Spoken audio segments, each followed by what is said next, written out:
It was the dawn of the third age of podcasting, 30 years after the series had launched. The Babylon podcast was a dream given form. Its goal, to discuss the place where humans and aliens could work out their differences peacefully. It's a port of call, home away from home for established fans, newbies, Jon, Blaine, and guests. Humans and aliens wrapped in 2,500,000 tons of spinning metal, all alone in the night. It can be a dangerous place. Wait, what? But it's our last, best hope for peace. This is the story of the last of the Babylon stations. The year is 2024. The name of the podcast is Babylon 5, 30 years later. Hello and welcome to the latest episode of Babylon 5, 30 years later. This is the podcast where we look at each episode of Babylon 5, 30 years after it was originally broadcast. And we is typically myself, Blaine Dowler, and my co-host, John Wilson. That's me. Hi, Blaine. Hi, John. I say typically because we are joined by a third voice this week.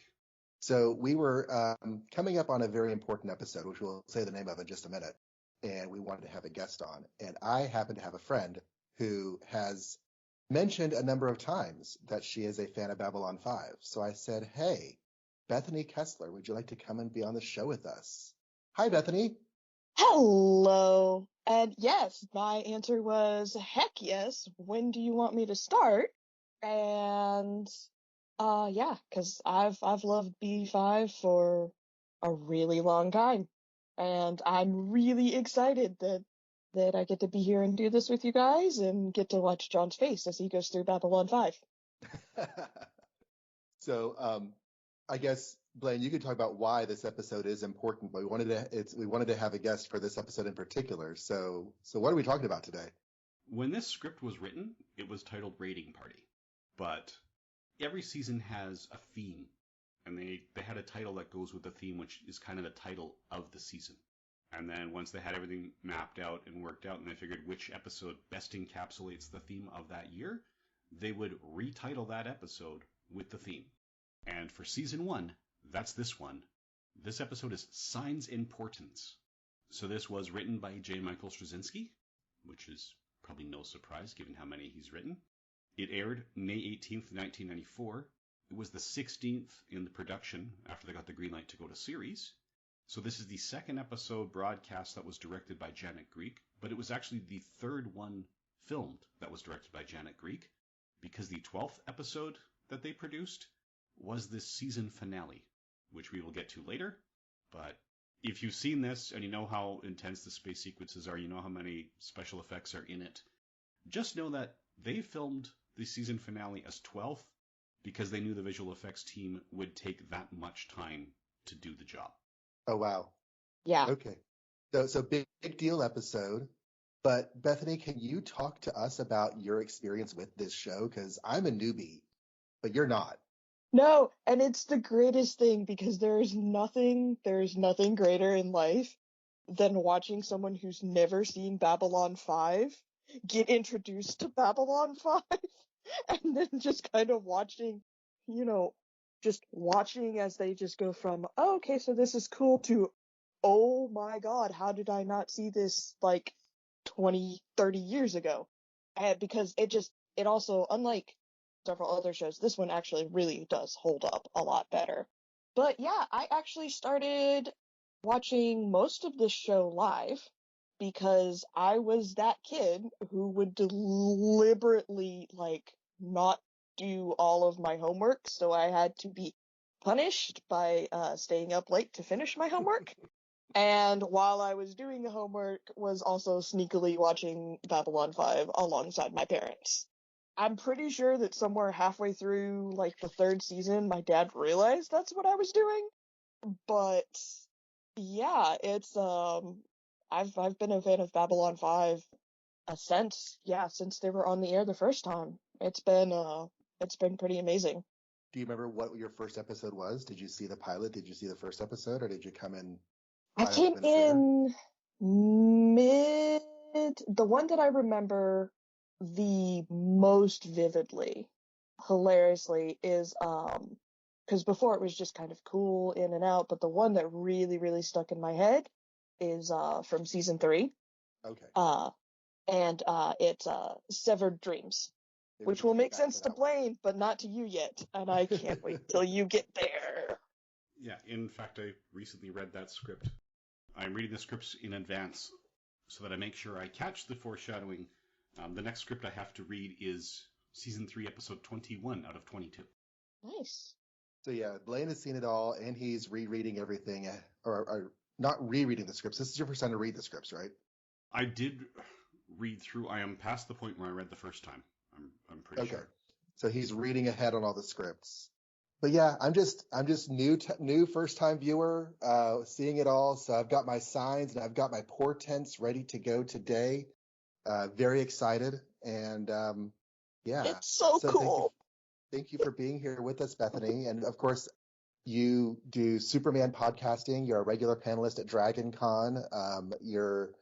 I met you as a friend of a friend, Michael Bailey, through the Superman and Lois tapes, but I'm very glad to have that connection now, because now you and I can be friends. And we're so glad you're here. Thank you for being with us. Yeah, I heard about you guys doing a B5 thing, and I said, so how high would you like me to jump? So, because this is, we have the joke of, the one true show. And this has definitely been very high on my quote unquote sci-fi one true shows for a long, long time. Yeah. Very good. So It's the same. It's very high on my list of favorite science fiction shows of all time. yeah.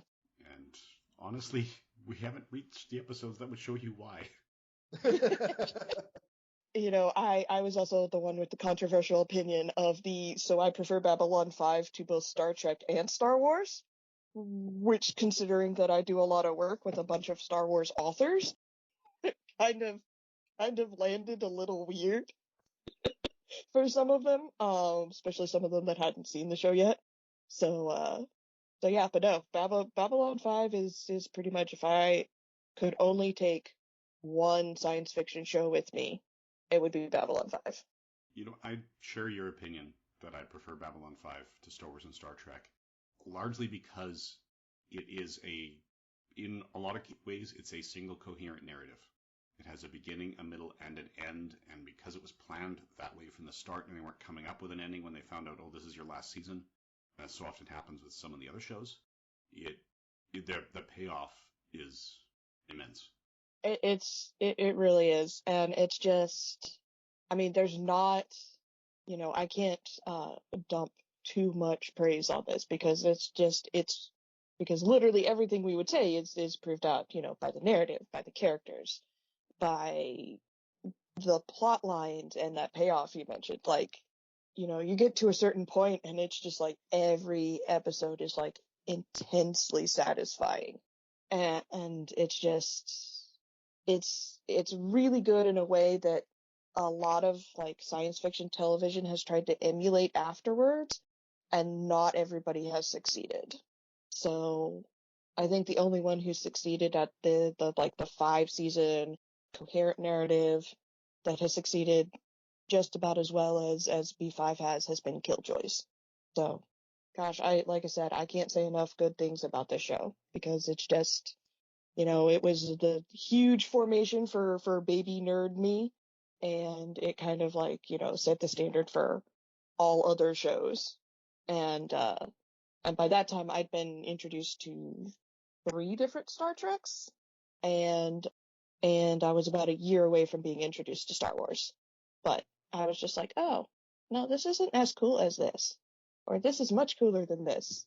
I would much rather watch Babylon 5 than, Deep Space Nine or the Next Generation. I was like, we're boldly going. I'm like, but there's no end in sight. Where is the continuing plotline?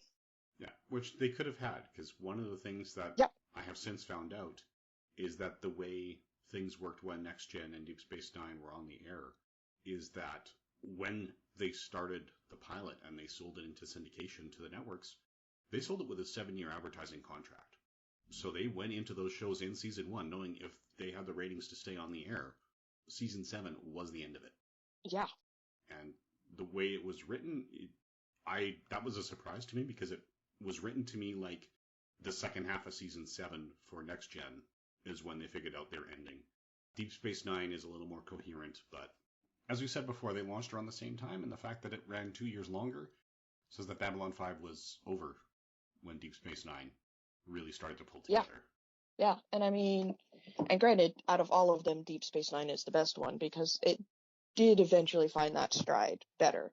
But, yeah, I mean, yeah, no, B5 spoiled me for episodic television from, like, that point after. Yeah, the idea of having a TV show that tells a narrative with a beginning, middle, and end, that literally wasn't a thing in TV. Yeah. You had episodic dramas where you have a situation, you have a status quo, and you just do that. We make the comparison to Star Wars. Star Wars did have a beginning, middle, and end in 1977 for 5 minutes. And then it made money. And so they decided to make more and make a new ending and change the middle along the way. And oh, by the way, we're going to add a new beginning and all this other stuff. So I just finished listening to a book called The Secret History of Star Wars. And that has changed my entire view of that entire franchise forever. It's kind of crazy how that whole thing happened. But yeah, I am eager to talk about some signs and some portents. All right, so let us get into the plot structure and the summary for this one. Now, going into this, if people have been listening since the beginning, they knew that I was hanging around people who were watching the show, so I knew the emotions that came with some of the names, and one of those names is introduced here. Oh, is it going to go in our forming the dream? Giving form to the dream? Somewhat, yeah. So somewhat. The giving form to the dream, there is a particular scene in here. When I watched it knowing it was structured as a novel, watching this episode, I went, oh, this scene? That's going to be the inciting incident for the series, isn't it? And then I read JMS's responses on CompuServe about it. And no, as far as JMS was concerned, the introduction portion of the plotline runs through all of Season 1 and the first 8 episodes of Season 2. That's his opening chapter. That's his Act 1. Yeah, things haven't really gotten started yet. I have felt like we've been in kind of prologue-y material for a lot of this first season so far.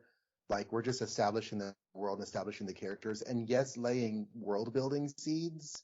But whatever it is that makes this TV novel happen, I kind of feel like we're not really there yet until starting to feel that way today. Yeah, today I thought was the inciting incident, but knowing what is coming between now and where JMS says this, it's really starting.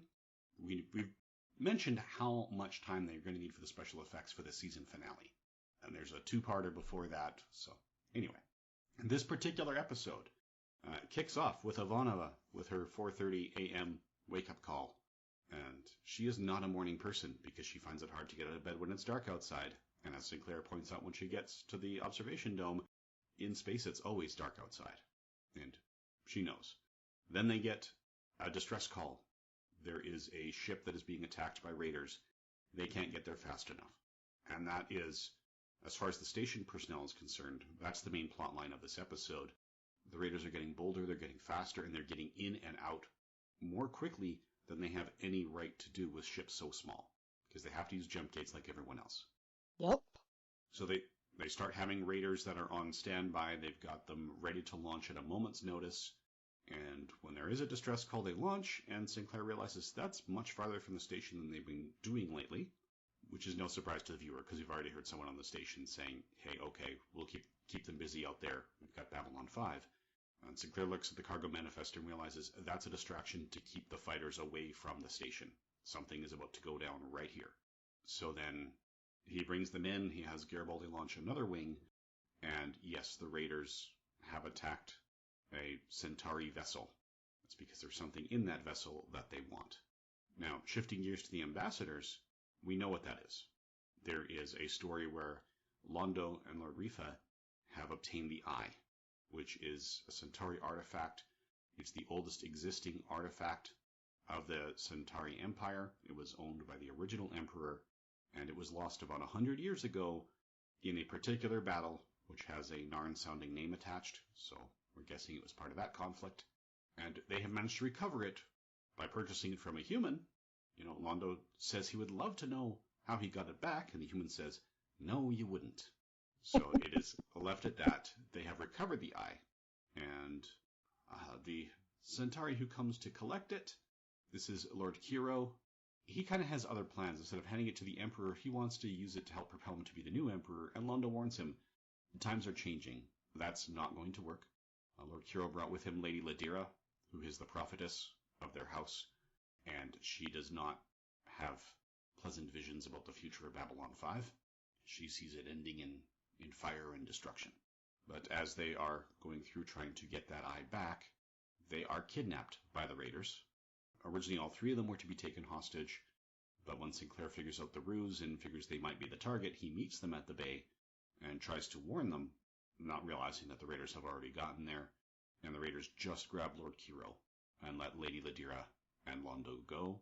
Sinclair allows them to leave the station without incident, so they don't damage the station, but they lock them out on the jump gate, and they've got the fighters scrambled, so they're not going to go anywhere. They just want the ship disabled and not destroyed to get Lord Kiro back. And ultimately they find out that this is why the raiders have been able to appear and disappear out of nowhere, which is something we've noticed about these raiders in previous episodes. They have a large sort of mothership, which is capable of making its own jump gates. And that ship is able to escape with Lord Rifa and the Eye. When we are on that ship, we learn that Lord Rifa hired them and gave them all the information they needed to get them because he was looking for the raiders to help him become the new Centauri Emperor. And the raiders have a much clearer picture of reality, similar to the one that Londo told them, where, no, times have changed, that's not going to work. And they're saying, yeah, we're big, we're organized, but we're not that big. We can't overthrow the Empire. But we can buy a couple more ships like this and make a lot more money with the ransom we'll get from selling the Eye and you back to Centauri. We'll leave their plot thread off at that point and double back again to the beginning for the third major thread that involves all of the ambassadors. There is a gentleman named Mr. Morden who hasn't updated his ident card in quite some time. He's been out of commission, exploring on the Rim, and yes, he did find interesting things. And he is asking most of the ambassadors, what do you want? I say most. There's one or actually two ambassadors he does not speak to. So as he's going through here, G'Kar basically says he wants the Narn homeworld safe from the Centauri, wants them ground to dust and feed the bones to his children. But after that, he doesn't know what he wants. He just wants to make sure his homeworld is safe. Delenn does not answer Mr. Morden's question. She drives him out after having a vision of Morden surrounded in darkness and shadows, and a triangle appears on her forehead that Mr. Morden does not see because of the way she is facing, and she just basically throws Mr. Morden out of her chambers. We see Mr. Morden actively avoid interacting with Kosh.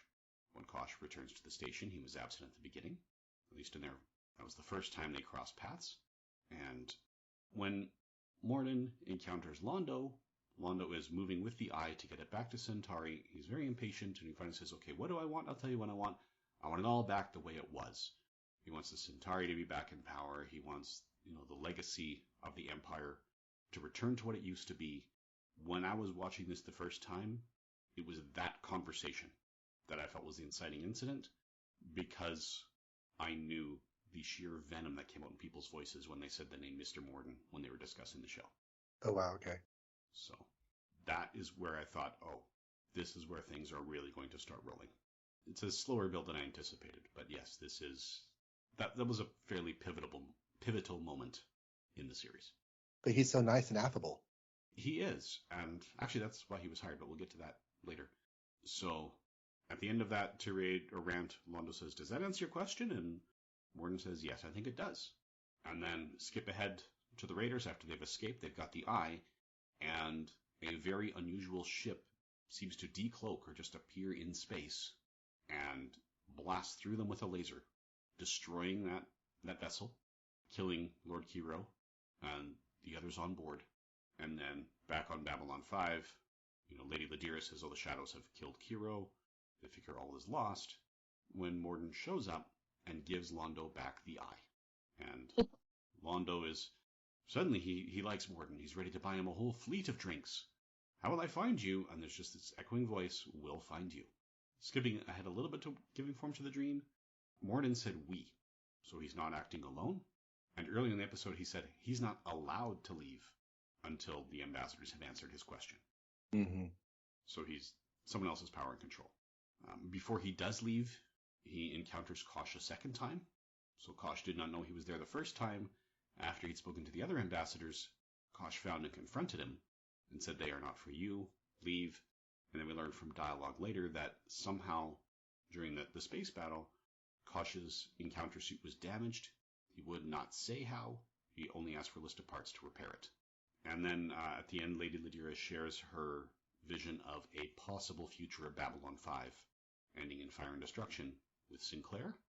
And Sinclair has also asked Garibaldi to start looking into his missing time and Delen's presence in things he was able to remember since And the Sky Full of Stars, and finds out that he was very far down the list, and he is commander of Babylon 5 because the Minbari wanted him as commander of Babylon 5. Now, Bethany, you're more familiar with the ongoing series. Did I miss anything important in the recap? No, you got that perfectly. And you said Morden's name, and all of a sudden I have Peter Jurassic's voice in my head, and I swear this will never leave me, where he goes, Mr. Morden. And yeah, it's just, yeah, this character being introduced, this just sets off the whole pinball game, and it's just really fascinating to go back and watch it, especially when you kind of know what's going on afterwards, but also just kind of trying to watch it, through the lens of someone who's never seen the show before. It's really, really fascinating. And it's one of those things that every time I introduce someone to B5, I kind of always watch them watch this episode, kind of just seeing, I'm like, who picks up on what, when. So, but yeah, no, you did good with the summary there. Okay. Speaking of Morden, he is played by Ed Wasser, who we did see in The Gathering as one of the Dome techs. Oh, just randomly the actor was there, not the character? Yeah, the actor's playing a different character because he had auditioned. I'm not sure which parts he'd auditioned for, but they just really liked him as a person. So when they're going through it, they say, we liked it. He didn't quite make any of the major roles with his auditions, but they said, no, we like you. We want to work with you. These are the roles that haven't been cast. What do you want? And he picked that Dome tech because he figured, okay, at least that could be a steady job. And then when they got picked up for series, JMS thought, no, he'd be a good Morden. So he didn't have him returning as one of the Dome techs. He had him come back in this role. I guess being a W is why, but he is really low on the cast list. Even though his presence in this episode was kind of high, he is not listed with, say, Jarrett Graham, who plays Lord Kiro, or Freddie Ulster, who plays Lady Ladira. He is listed after all of the Dome techs and the Fighter 1 and 2 and everyone else. It seems like he should be higher on the list, but I guess it's just because maybe they're trying to downplay his importance. I don't know. And some of it seems to be done after the fact. Like we'll see on the IMDb, Josh Cox is listed as Tech David Corwin. His character was not named at this point. If you read the scripts, for the first 2 seasons, it's just Dome Tech, Dome Tech, Dome Tech, number 1, 2, 3 for how many have speaking roles. And it was whoever was available that day from a small rotating group. So Marion Robertson shows up a lot.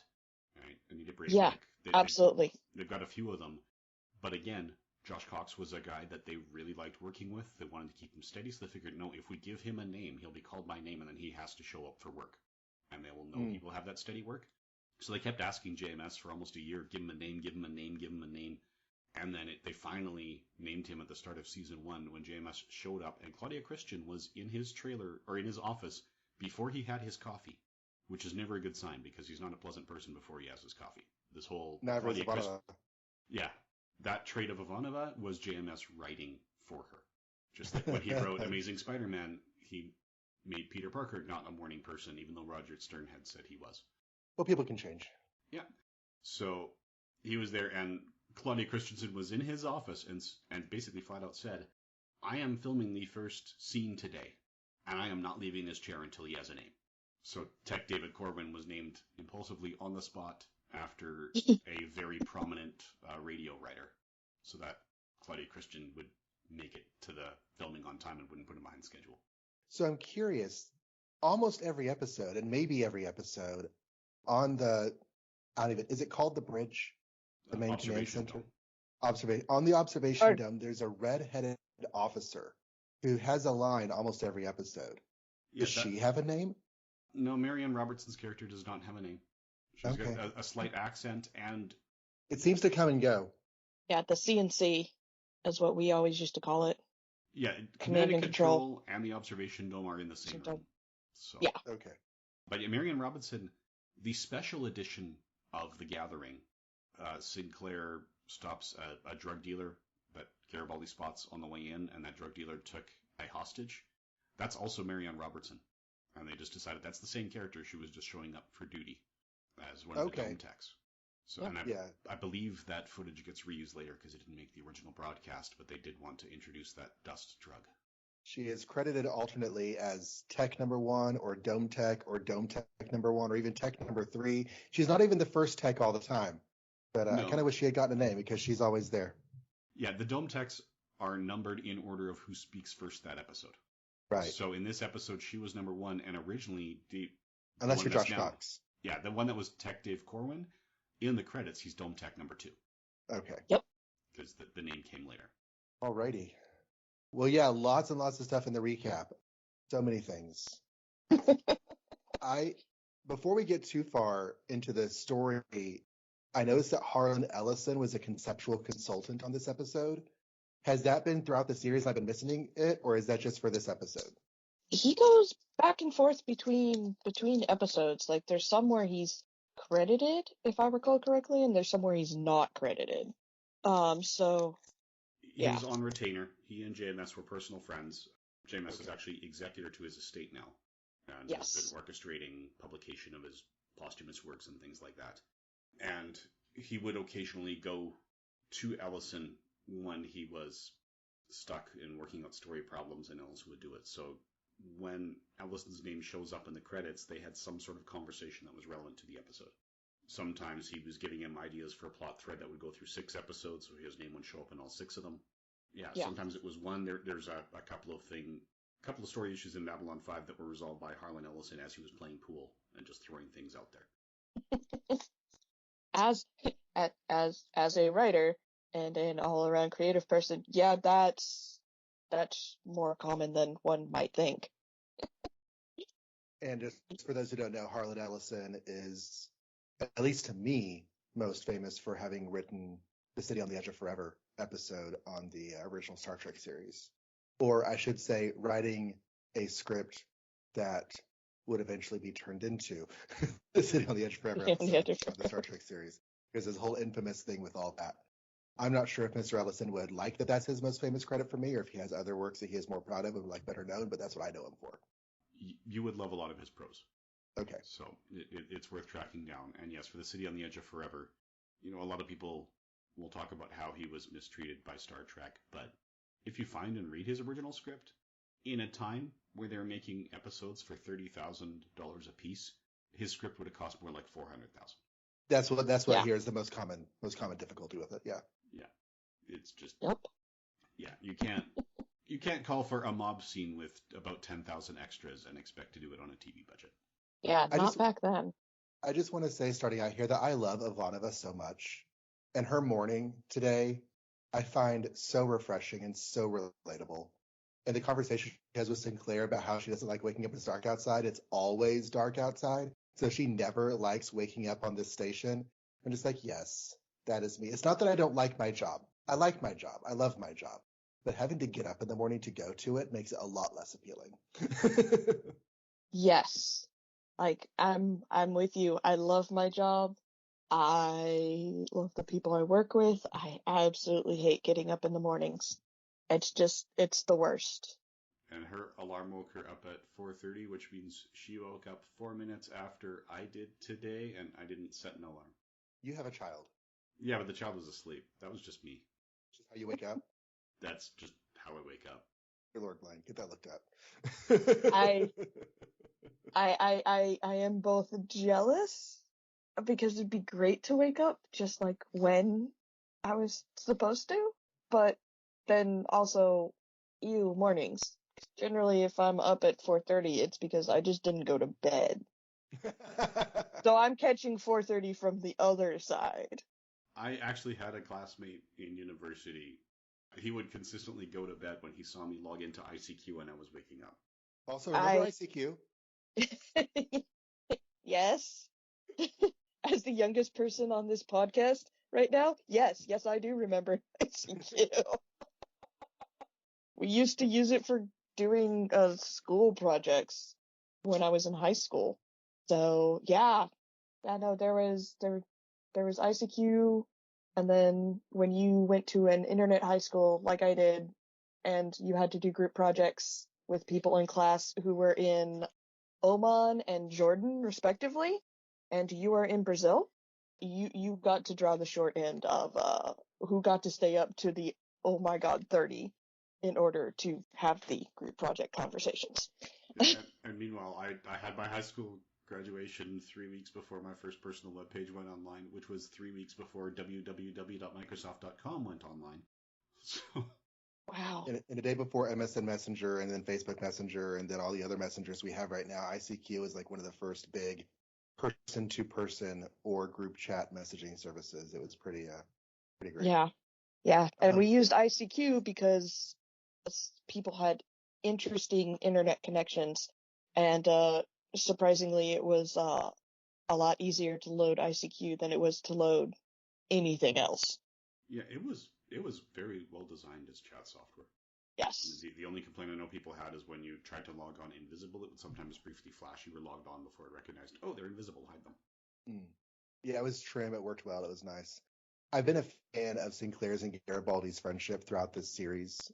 When it was tested an episode or two back with, Garibaldi being accused of stuff, I just realized how all that played out. And having them here where Sinclair is taking Garibaldi into his confidence about, the hole in his mind and what he's discovered and Delen's mysteries. I mean, carrying all that around alone was probably not easy, and deciding to open up to, I guess you could probably easily say best friend.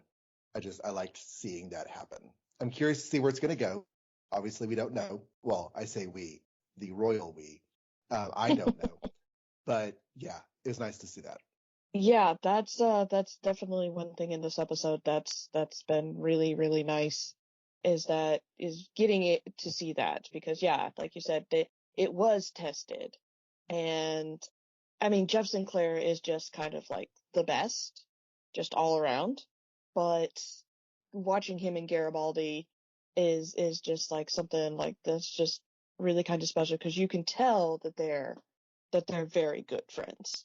And so watching them do this and having him confide in and having Sinclair confide in Garibaldi, and Garibaldi going, my BS meter is ticking, as because you could almost see like he's got like that cop mentality of what Jeff is saying is like making all of the investigative parts of his brain just start going ping, ping, ping, ping, ping, ping, ping, ping, and he's like, right.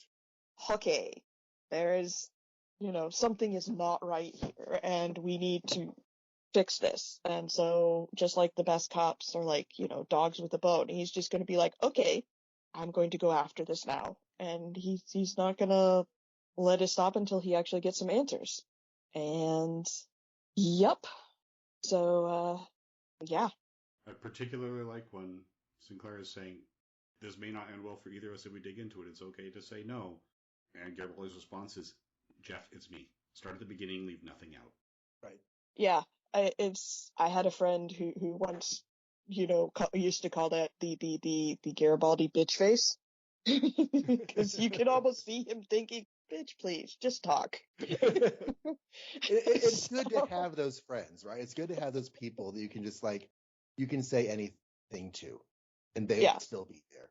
Yeah, it is much less pleasant to think you have that friend and you say everything to, and then they say, okay, never mind, bye. Yeah, it's like, I have decided this is not for me. That is less pleasant. Yes.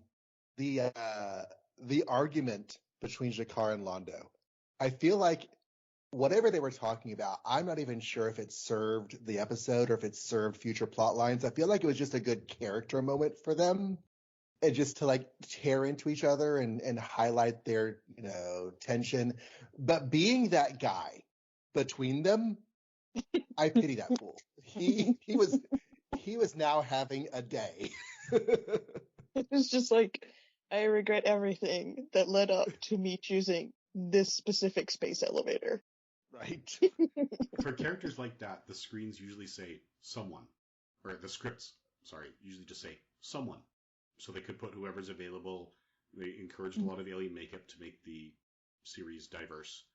This is a time where the script specifically said there is a human being standing between Londo and Jakar because it's foreshadowing. Oh, okay. So Yep. that was not a drop scene. It felt like a drop scene, but it's good when your foreshadowing feels like a drop scene because then it just feels that's what they want. That's that organic feel. Everyone says, this doesn't feel organic. You want things to feel organic. That's an example of something feeling organic. Yeah, JMS is a Yes. big fan of foreshadowing having two purposes. So it has an immediate meaning, so that people are satisfied that this is why it's there, as well as the second meaning, so that when they go back and look at it, they go, oh, that was there too. But they don't feel compelled to go, why was that there, and dig into it and predict the plot lines. Because if it's too obvious and if the sole purpose is foreshadowing, you go, wait a minute, what? And then you can guess things that should be surprises later. Yes. I think a classic example of that is The Sixth Sense. There's a scene that has no purpose other than to set up the twist at the end. Yep. Interesting. Yep. And the idea that everything is doing double duty is You said double. is fantastic. It's also hard to pull off well. So, and it's one of those things like in writer advice, they're like, every scene should like do two things and push the plot forward. And that can be challenging to do. And the fact that they do it so well and like so, it feels effortlessly when you're watching the episode, even if it was not at all effortless, getting to that point. So JMS is very, very good about making things look exceptionally easy, especially when they're anything but. He has also stated that he could not have written Babylon 5 unless he had already worked on Murder, She Wrote. Because doing the Yes, mysteries and learning how to hide clues in plain sight was a vital skill for the foreshadowing in this series. exactly. And that's just one of those things that, I teach writing workshops at DragonCon. And one of the things we always point out is that nothing ever happens in a vacuum. And we I keep telling people, I'm like, guys, you know, you get inspiration from a bunch of different things. You'll draw it from a bunch of different things. You will learn things that will help you like 10 years down the road from this one thing you're doing right now. So don't automatically discount any experience or any training you have. In my muggle life, I do a lot of payroll and HR things, which has given me a very unique view on people and actions and personalities, which I can then transfer into fictional characters and how they act and how they react to give it that extra little bit of verisimilitude. So The there's a conversation. I forget the exact lines, but they talk about how long it's been since, like they say, like 11 years, I think, since the war ended, and it just made me think about the opening text. How it's like it's been 10 years since the end of the Earth-Minbari War. Like I guess we can't keep saying that, but I guess the station opened at 10 years after, so it still kind of works. But yeah, time is continuing to move forward. Mm-hmm. Did y'all notice that whenever it's not Latari, the lady Ladira, yeah, yeah. similar sounds, different order. When Lady Ladira came on board and she was standing in front of the screen, the text of the article looked like an old article. It said Babylon 5 to host national conference. And I couldn't read much of it, but it looked like it said hardly 2 weeks after becoming fully operational, the newest addition to the Babylon line of space stations will play host to the most important conference of all time. And that felt like a reference to the ambassadors coming to the station. It didn't feel like a reference to current events. Did you catch that, Blaine? Did I miss something on that? I didn't read the displays. I do know that sometimes the scripts say this is on the display, and sometimes they do not. And in this case, it did not. Okay. So that was probably just a production floor decision of Yeah. running something to keep the screens Probably populated. without the expectation that I'd be able to pause and read. Also remembering that even though they were filming widescreen at the time, these were filmed in standard resolution. And if we're watching now, we're watching it remastered. So the text may have been physically unreadable in the original Yeah. broadcast. And they just put it in just as kind of like a placeholder thing. No, one of the things that really, really amused me is when Lady Ladira is having her vision, and you can see the today's events in the screen behind her, and like it includes the Rolling Stones farewell concert and a black market basketball, to which I'm just like, okay, those two things just make me giggle every time. Because, of course it's the Rolling Stones farewell concert. They've only had like about 60 of them in, the short time I've been on the planet. So that totally tracks. And then just the idea that basketball could be like black market basketball. And I'm just like, I have so many questions. So many questions right now. How did So we many. get here? How the hell?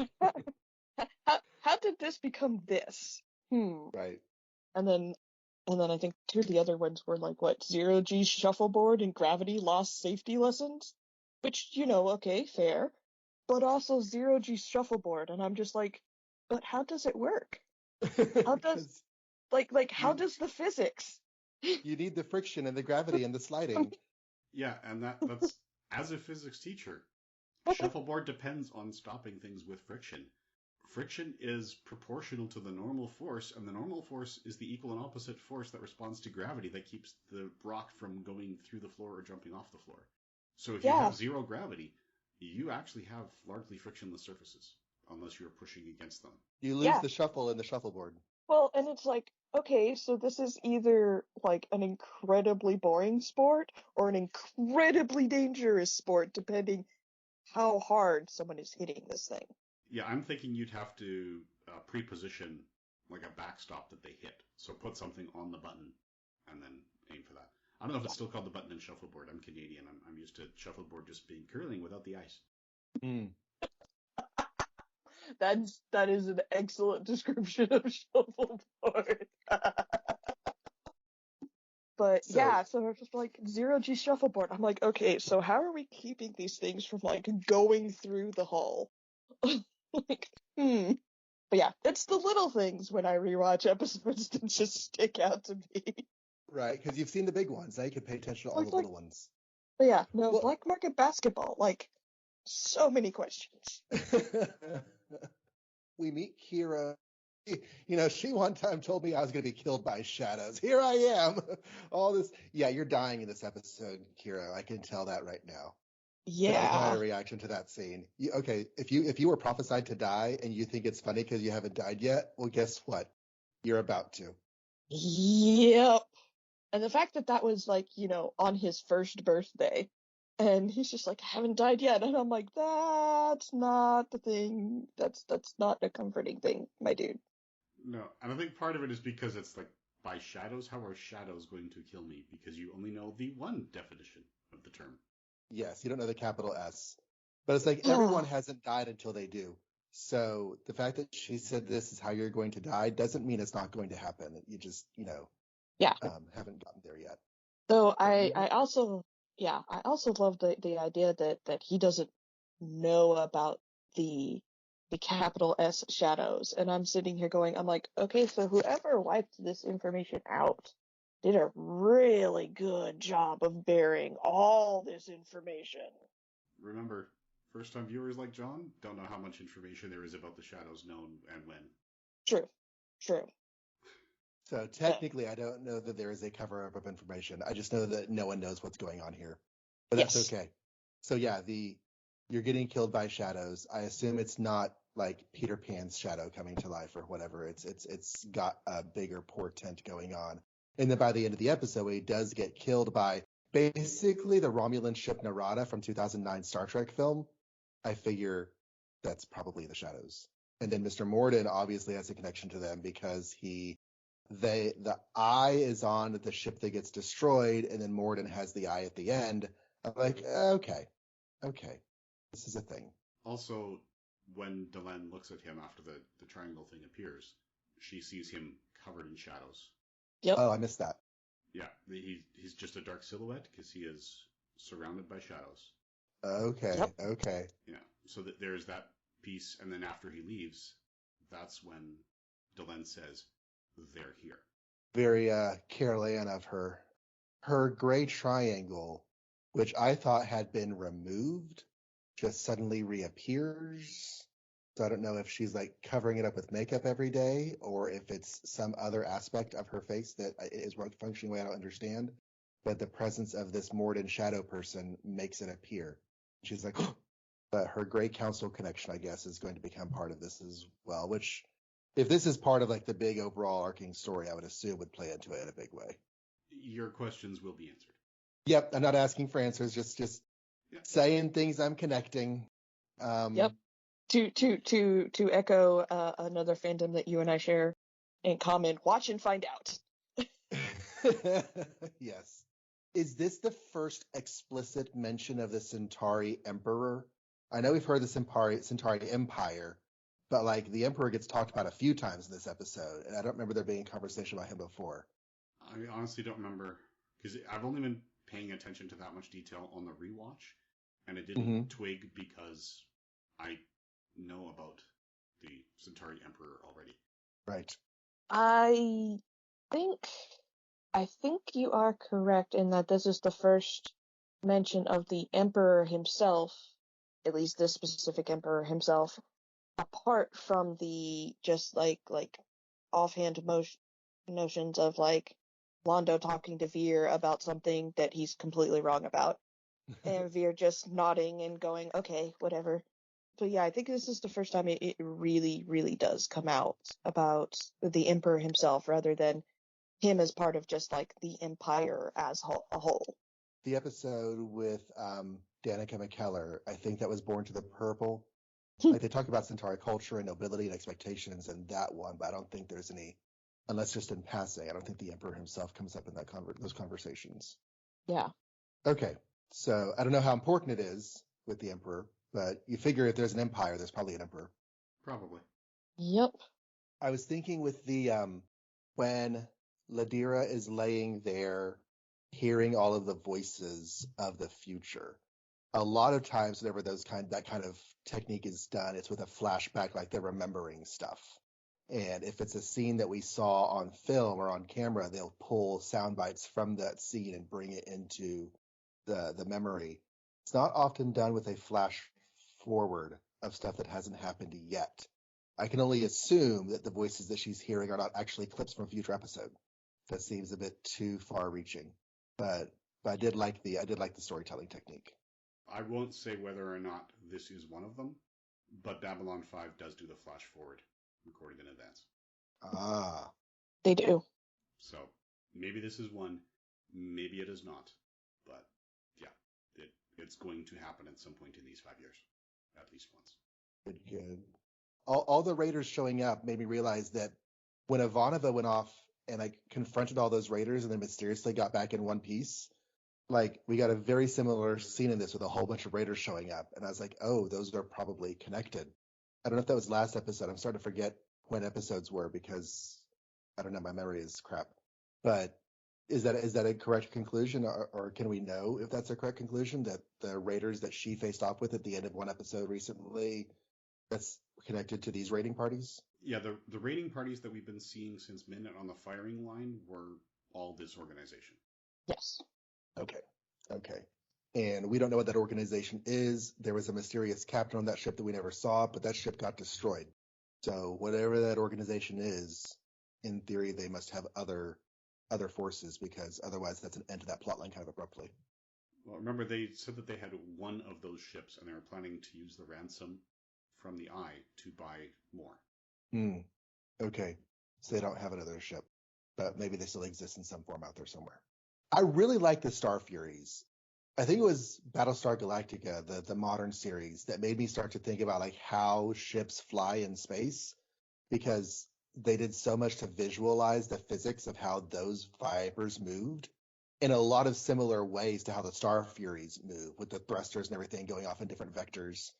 Their ability to spin on a dime, I don't know. I really like how they move in space, and the fight scenes in this episode were very cool in a way that I think would be really hard to pull off with practical effects, with props, at least in 1994. But they did a really good job doing it and making it believable in CGI. The Star Furies were one of Yes. the main reasons that NASA gave them an award for having accurate science on television in this season. Yes. It's and watching them, like watching the space and watching the Star Furies and how they function, I think did more for me understanding physics than than a bunch of my actual physics lessons. So, but that's also because, I was mostly homeschooled, so it was physics when you're learning them at homeschool kind of gets a little interesting. But yeah, no, the space battles, the way they show how they work, how you get into them, it was refreshing to see those little details, especially like compared to Star Trek, where everything is like a big box or a big tube. You don't see a bunch of smaller fighters in Star Trek. A lot of that is like right towards the end of Deep Space Nine, and in no other series. Yeah, Star Trek does the cruise ships. They don't do yeah, the fighters, which was and why Battlestar yeah, Galactica was such a new experience for me. Yeah. yeah, And that's largely because, as you said, when you're physically building models, that every ship costs a lot more money than if you have the computing power to go copy paste. yeah, Which is why, I mean, the first time I remember outside of Deep Space Nine, the first Star Trek massive battle was the season 1 finale of Picard, which frustrated a lot of us because it literally was copy and paste. Like, there was probably a good 100 ships that were all identical. And it was not like little fighters, it was, the equivalent yeah, of the Enterprise. Right? It's the. yeah. And there's good point. There's pros for being able to do that. There's cons for being able to do that. And you kind of have to like really have a good like sort of sense for when to use those tools and when not to. Yeah, because like in the original Star Trek series concept, I think there were 12 Constitution class starships. So like Mm-hmm. having multiple copies of one ship is understandable. Having all of your ships in a huge armada like that be the same ship feels less believable.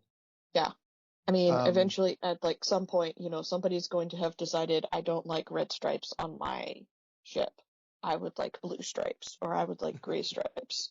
Or the whole, we didn't exactly have all the pieces we needed, so we supplemented with these other pieces, and we've just like space duct taped this thing together. right, So, or you've tricked out your particular copy.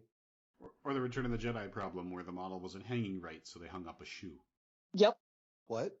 As yep, the fleet is going into hyperspace or going to light speed towards the Battle of Endor, you can't see it in pan and scan, but in the widescreen before the special editions, the actual theatrical release, one of the ships in the corner, the A-wing was not hanging correctly, so they hung up a Nike, and you can clearly see the swoosh. Wow. Okay. Okay.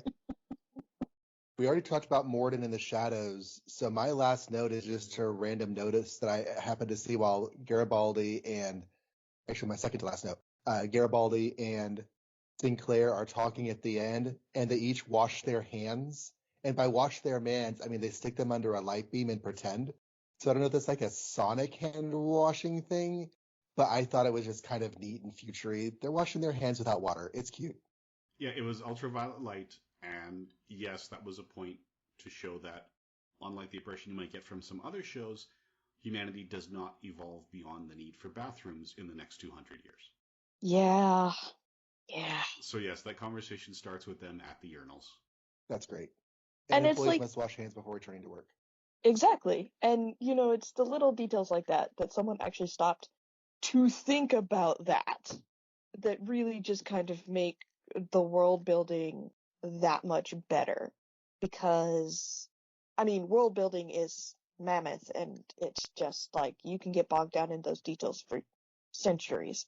But little details like that to just give a little bit of extra, like, you know, color to yes, we're on a space station, but, people still have to use the bathroom. Or the fact that they've got different sectors for the different ambassadors, because, yeah, not everybody breathes like human do. Not everybody breathes oxygen. Mm-hmm.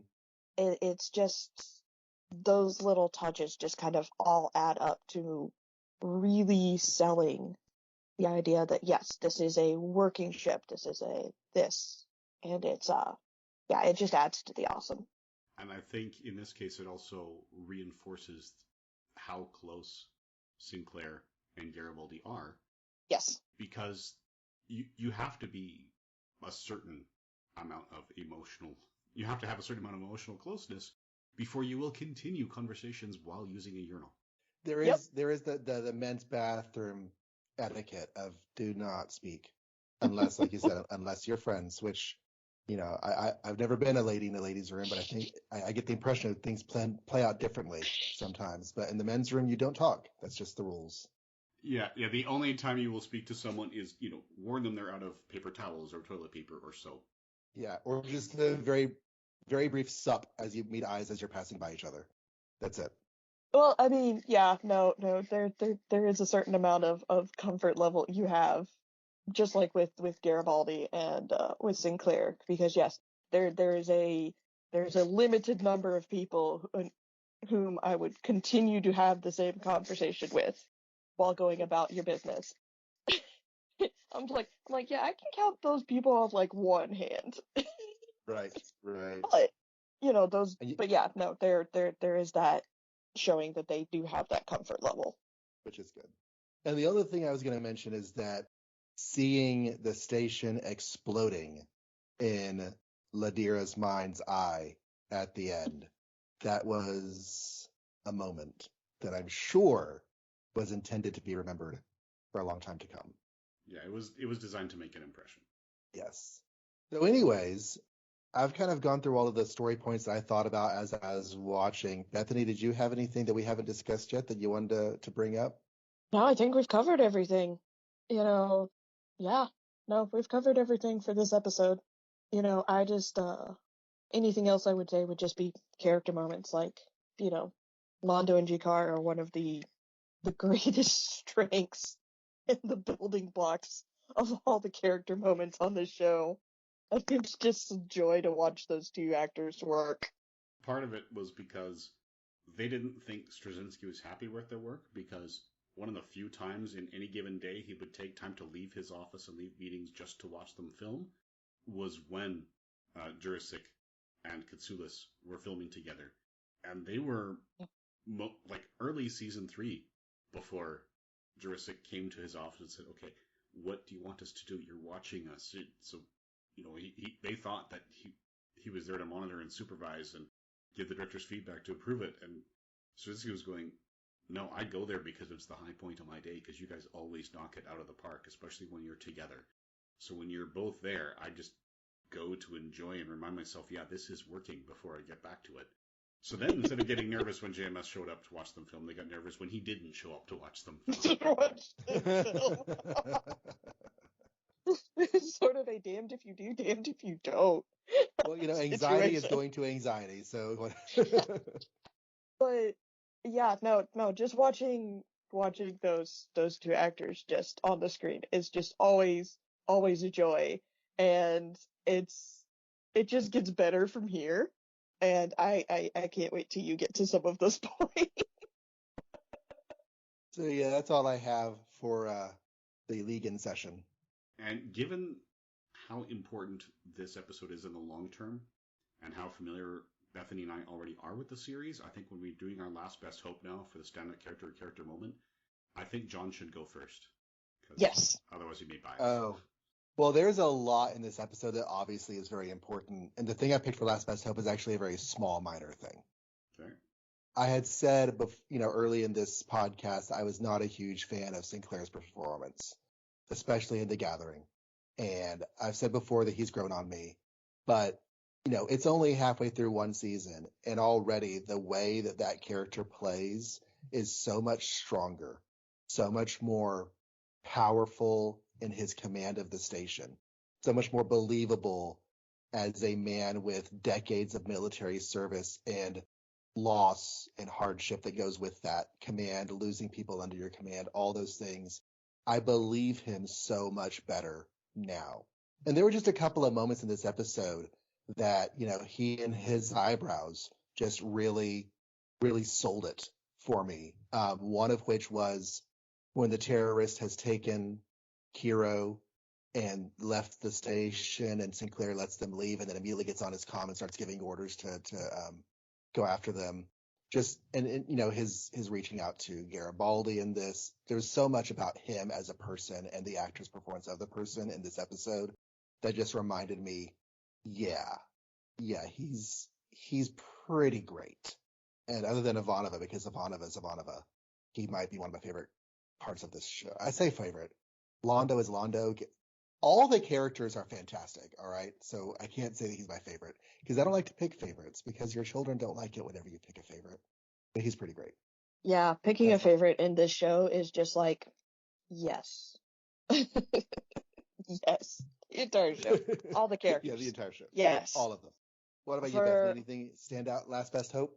The standout character for me in this episode is always going to be Morden, because the first time you get to see him, and it's just, Ed Wasser does such a good job at communicating, not just like with his like tone of voice, but like with his entire body, his facial expressions, his just, his stance, his just demeanor.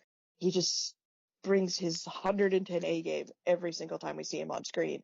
And when you see him here, like, something's up.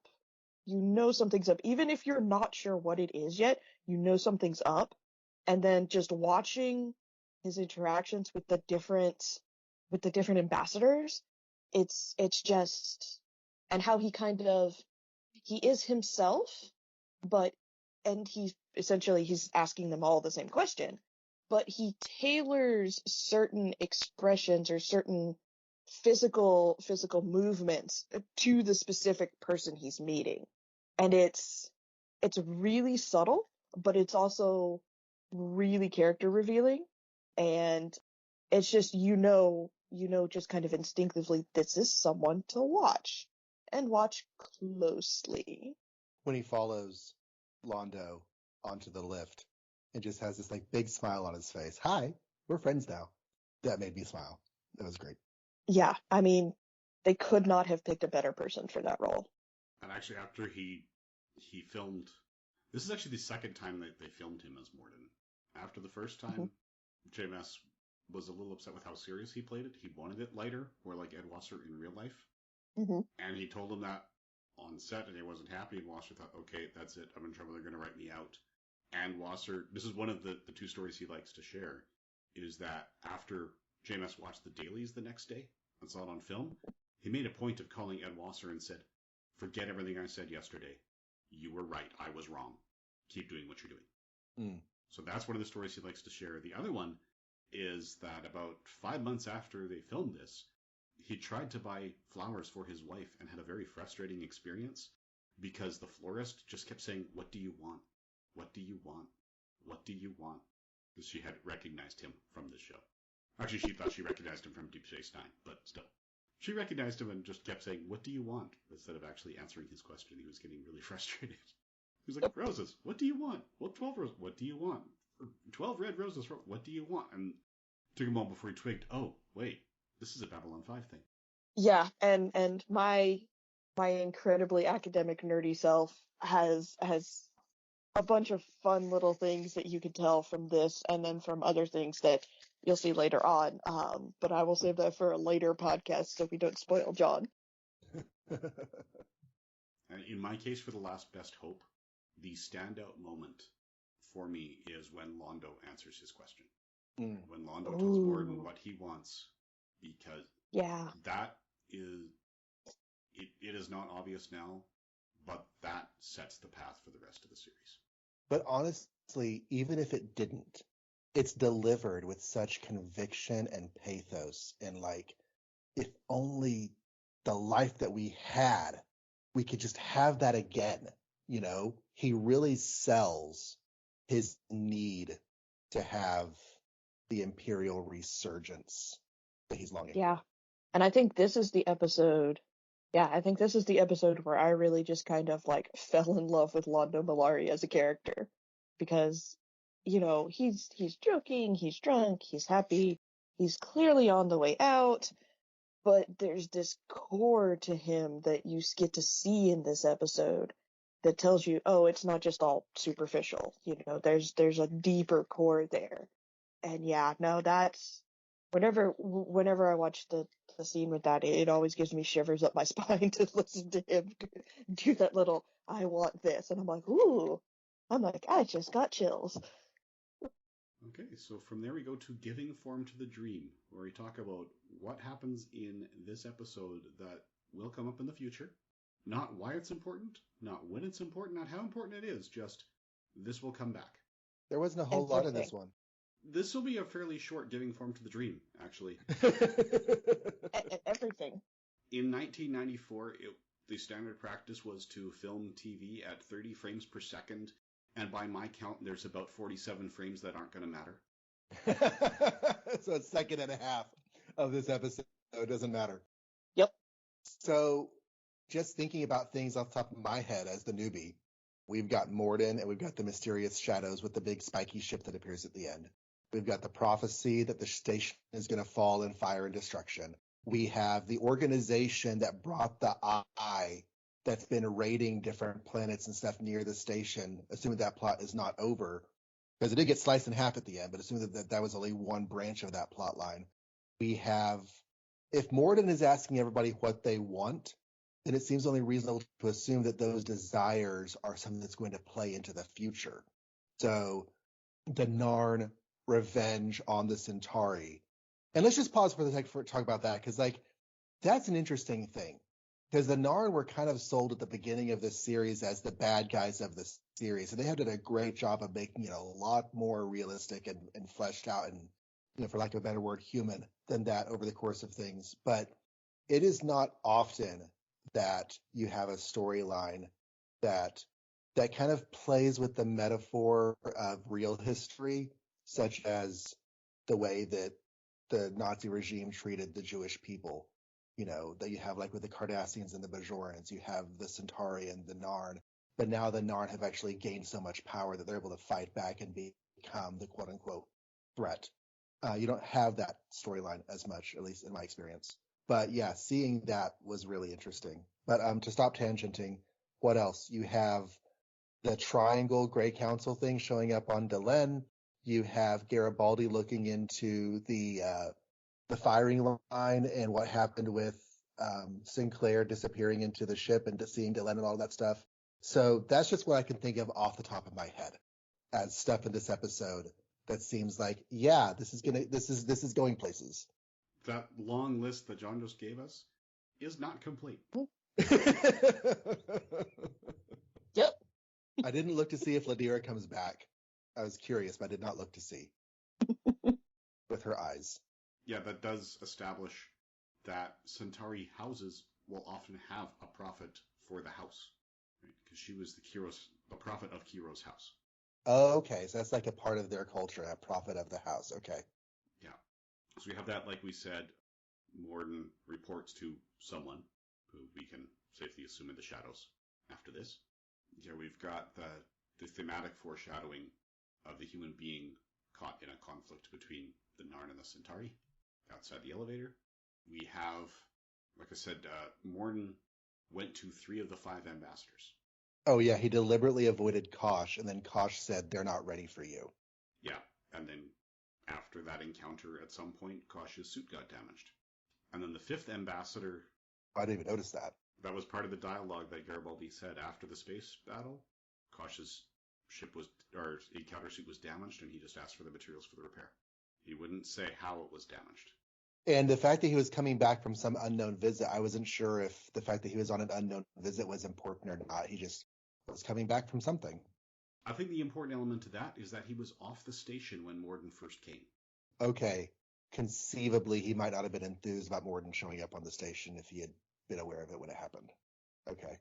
So those elements are there. There was another one I had in mind that I just lost. Oh yes, the fifth ambassador. Remember, Jeffrey Sinclair is the human ambassador as the commander of the station. He's doing double duty. Oh yeah, that's right. And Morden did not speak to him, so he only spoke to 3 of the 5, or he only planned to speak to 3 of the 5. Yes. So he did encounter Kosh, but by the end of this episode, he has not interacted with Sinclair. Okay. So he had 3 targets. He hit those targets and kept on going with middling success from his conversation with Delenn. So I think those are the main points. Yeah. The other thing I should add is that now, rather than Lord Kiro, it will be Londo who gets the credit with the Centauri Empire for returning the eye. Because he has the eye. Yes. Interesting. Because they did emphasize the importance of bringing the eye back to the Empire, but Londo is playing middleman, and now he gets to be the one who does it. Yeah. But maybe not use it to stage a coup against the Emperor. Or maybe he does. I don't know. We've had that idea brought up. We'll have to see. Yep. But anything else you're thinking about, Bethany, that we haven't hit? Anything to stick a No, pin because at this point, literally everything I want to say is a spoiler. Okay. You know what? I bet you that Ivanova not liking mornings probably is not a setup for the future. It will come up again. Yes. So even that is world building and character building for her. Yep. Oh, funny. Yeah, in this series, nothing is forgotten. There are elements that, sometimes outside writers put it in the script. Like, someone mentions a grandparent, and JMS will read that and go, oh, that's good. I can use that in 2 years. And we'll use it in 2 years. 2 years. Yep. Like, even when characters leave the show, Takashima's coffee pods are still here. The previous doctor is working for the president now. Like, everyone who was here and is no longer here still has a presence in the series. Yes. And actually, I've forgotten to mention this. When we talked about the coffee pots, we did say that was the one downside, because it was the first time that we saw an attribute grafted from one character onto another with the cast replacement.